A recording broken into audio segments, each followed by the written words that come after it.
A gente está na reta final dessa longa corrida para presidente. É o momento que as campanhas costumam ficar mais apelativas e muitos candidatos vão para o tudo ou nada. E as pesquisas mostram que existe uma chance real da disputa para presidente ser resolvida já no primeiro turno. Nesse momento, o foco é, como sempre, nos eleitores indecisos. As estimativas são de que quase 25 milhões de brasileiros ainda não definiram em quem votar. De acordo com as pesquisas, a maioria deles são mulheres com baixa escolaridade e baixa renda, concentrados nas regiões Sul e Sudeste. Mas esse ano tem também um outro foco. São os eleitores que têm mostrado preferência pela terceira via. É o assunto do momento, o tal voto útil. E é agora que essa decisão costuma ser tomada, e a gente já vê algumas movimentações desse tipo, como a do vocalista do Detonautas, o Tico Santa Cruz, um cirista que resolveu votar no Lula já no primeiro turno. Além disso, teve uma outra baixa de peso também para a campanha do Ciro Gomes. E agora, sinceramente, eu acho que, mesmo a gente adorando Ciro e respeitando o que ele planeja e promete, eu acho que o negócio tem que ser Lula. Do outro lado, Bolsonaro tem tentado dar uma moderada no tom e os eventos internacionais onde ele compareceu como chefe de Estado para fazer campanha política. Tudo para tentar falar para fora da bolha bolsonarista. No meu governo, extirpamos a corrupção sistêmica que existia no país. Somente entre o período de 2003 e 2015, onde a esquerda presidiu o Brasil, o endividamento da Petrobras por má gestão, loteamento político e em desvios chegou à casa dos 170 bilhões de dólares. O responsável por isso foi condenado em 3 instâncias. Vamos conversar?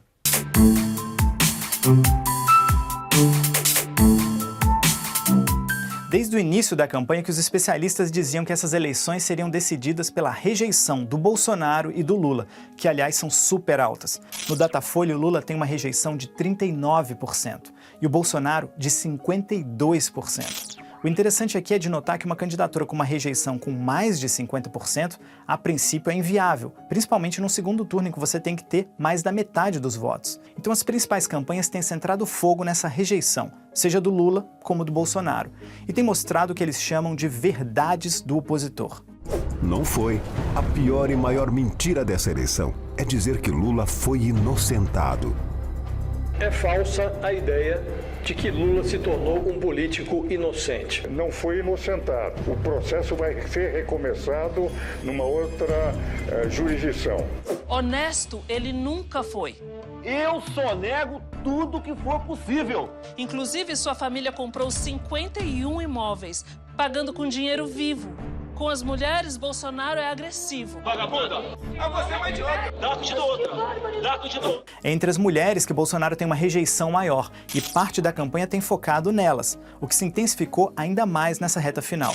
Mas ao mesmo tempo, o presidente tem certas vezes baixado o tom e tentado mostrar um outro lado para os eleitores. O momento mais importante da carreira do presidente Bolsonaro foi a sua esposa Michele, quem falou primeiro. O respeito pelas mulheres está registrado no primeiro ato do seu mandato.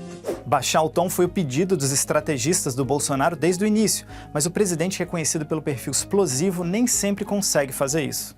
Vera, não podia esperar outra coisa de você. Eu acho que você dorme pensando em mim. Mas agora a gente viu o Bolsonaro até fazendo meia-culpa. A questão do governo eu retiraria. Quando fala quantos morreram. E a questão das o jacaré mulheres? foi uma figura de linguagem. Eu poderia não usar. Sim, eu sou chefe, eu sou chefe da nação, sei disso. É a sua fala. Agora, eu sou ser humano também, eu lamento o que eu falei, não falaria de novo. O influencer Felipe Neto chamou isso de a última cartada de Bolsonaro e um pseudo-vitimismo do presidente. Isso é tudo pra quê? Imagem de coitado. Criar empatia. Que foi o que aconteceu em 2018 quando ele tomou a facada. Cria-se uma imagem empática ao redor do Bolsonaro. E assim ele venceu as eleições com a empatia, tornando os indecisos em votos pró-Bolsonaro. Ele vai tentar a mesma estratégia agora. Pessoas como Felipe Neto, que tem milhões de seguidores nas redes sociais, podem também ser decisivos para criar um movimento de manada. A campanha do Lula tem apostado muito em trazer pessoas famosas para tentar virar o voto dos indecisos e da terceira via. Todas as pesquisas mostram que Lula tem chance de vencer já no primeiro turno. Não se trata mais de gostar de um ou de outro candidato. Agora todos nós temos que nos unir para vencer Bolsonaro. Enquanto as armas deles são pistolas e fuzis, A nossa arma é o voto. E nosso voto é Lula. E claro, as candidaturas da terceira via, como da Simone Tebet e do Ciro Gomes, lutam para evitar essa debandada. Pesquisas mostram que 1 em cada 3 eleitores do Ciro, por exemplo, poderiam votar no Lula já no primeiro turno. Sabe qual é uma das maiores fraudes das eleições democráticas? É o falso voto útil. É uma mistura de mentira e manipulação grosseira. Na verdade, isso se chama voto inútil. É transformar nossa vontade legítima de mudar em um acordo covarde com os nossos medos. É um dilema. O voto útil é realmente um argumento baseado no medo. O medo do Bolsonaro tentar deslegitimar as eleições e tentar um levante, como o que ocorreu nos Estados Unidos. O medo de um golpe de Estado. Nesse caso, o grande especialista no assunto é o Steven Levitsky, que escreveu o livro Como as Democracias Morrem. And if it's a close election, it makes it much, much easier for Bolsonaro to undermine the legitimacy of it. That was the problem in the United States. The election between Trump and Biden was very, very close, which made it much easier for Trump to make up lies about fraud or for people to maybe believe that maybe something went wrong.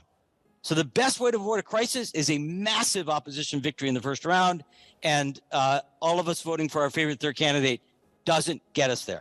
Levitsky argumenta que a melhor forma de derrotar ultranacionalistas de extrema-direita é a formação de uma frente ampla democrática. E a campanha do Lula parece estar tentando fazer exatamente isso, principalmente ao juntar 8 ex-candidatos a presidente em uma mesa de apoio, incluindo a ex-ministra do Meio Ambiente, Marina Silva, da Rede, e o ex-presidente do Banco Central, Henrique Meirelles, do União Brasil. Existe também uma pressão para que o Ciro Gomes desista da candidatura, como essa carta de políticos intelectuais latino-americanos e até de dentro do partido dele tem tido pedidos como esse. Tu tá tocando samba pra bolsonarista dançar. Pelo amor de Deus, abandona essa campanha até hombridade, Ciro Gomes. E tem um argumento estratégico de quem defende o voto útil como uma forma de evitar uma crise.